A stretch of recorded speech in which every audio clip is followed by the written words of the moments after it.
ញគាត់កំពុងតែរៀបអិតចឹងតាមពិតគាត់កំពុងតែធ្វើចង្ក្រានតើបងប្អូនសម្រាប់ដាំបាយសម្រាប់ស្លអីចឹង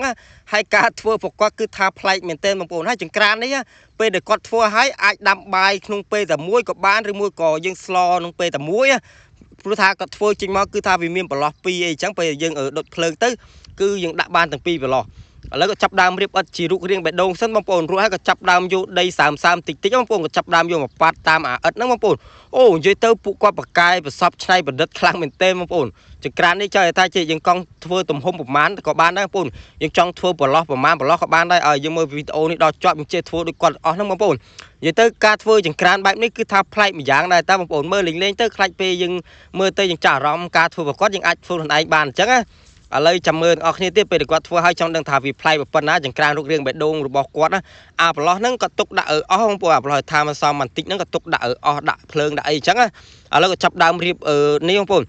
រៀបដីដាក់ពីលើអាអិតហ្នឹងដាក់វាម្ដងតិចបងប្អូនវាចេញជារូបរាងបែបហ្នឹងរួចហើយក៏ចាប់ដើមយកដៃគាត់វាស្អីស្មើស្អាតអញ្ចឹងបងប្អូនវាលោក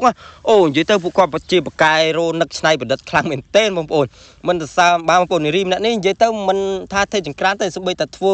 របស់ផ្សេងក៏គាត់អាចធ្វើច្រើនដែរខ្ញុំមើលចូលទៅមើលវីដេអូរបស់គាត់បងប្អូនឥឡូវគាត់ចាប់ដើមប៉ាត់អាដីហ្នឹងទៅមើលបាត់ក្រោមទេបងប្អូនគាត់យកអាដីស្អិតៗរួចគាត់ចាប់ដើមយកអាស័យបងប្អូនយកអាស័យយើងហ្នឹងកាត់វាជាផ្ទះអញ្ចឹងមករួចហើយដាក់ទៅរៀបវាតាមពីលើនេះហ្នឹងពីលើអិតហ្នឹងបងប្អូនអូនិយាយទៅគាត់ប្រកបបងប្អូនឃើញគាត់ធ្វើពីប្រឡោះបងប្អូនហើយយើងមានចេកមួយបងប្អូនអាដើមចេកយើងហ្នឹងយើងចាប់ដើមធ្វើដូចគាត់អញ្ចឹងមកបងប្អូនយើងចាប់ដើមទៅរៀបវាអញ្ចឹងមកអាចេកហ្នឹងគាត់ធ្វើជាប្រឡោះបងប្អូន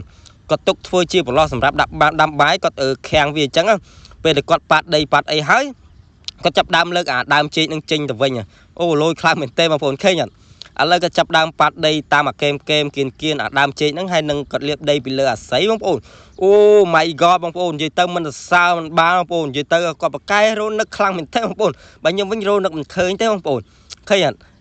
អាចង្ក្រានហ្នឹងយើងអាចដាំបាយផងអាចស្លផងក្នុងពេលតែមួយបានបងប្អូនឃើញអាប្រឡោះមូលដើមចេកហ្នឹងគាត់ធ្វើជាប្រឡោះសម្រាប់ទុកដាំបាយសម្រាប់ទុកស្លអីចឹងអូប្លែកខ្លាំងមែនទេឥឡូវចាំមើលអស់គ្នាបាទប្រឡោះទូចនេះក៏ទុកឲ្យវាចេញផ្សែងចេញខ្យល់អីតាមប្រឡោះហ្នឹងបងប្អូននិយាយទៅការធ្វើប្រកបមួយគឺគាត់គិតសិនបងប្អូនមិនគាត់អាចធ្វើចេញឥឡូវគាត់ចាប់ដើមវាយកដៃគាត់វីហ្នឹងវាស្មើសាច់អាផុកនោះឲ្យស្អាតហើយផុកគាត់ក៏មិនរាវដែរគាត់ដាក់ឲ្យពេកមុំហ្នឹងបានគាត់ស្រួលធ្វើឥ